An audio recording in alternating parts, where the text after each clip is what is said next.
11 సంవత్సరాలైంది.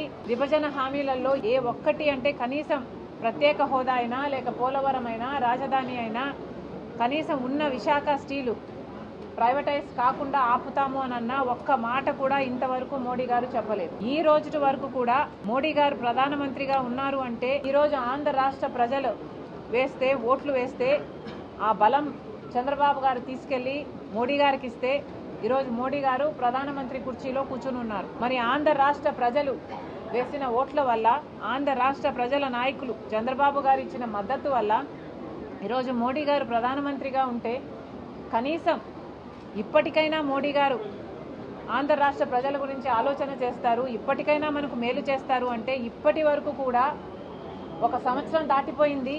ఇప్పటి వరకు కూడా మోడీ గారు ఎటువంటి అష్యూరెన్స్లు ఇవ్వలేదు. మొన్న వచ్చారు, యోగా చేసి వెళ్ళిపోయారు. యోగా మీద ఉన్న శ్రద్ధ ఆంధ్ర రాష్ట్ర ప్రజల మీద లేకపోయింది మోడీ గారికి. ప్రత్యేక హోదా ఇస్తామని చెప్పలేదు.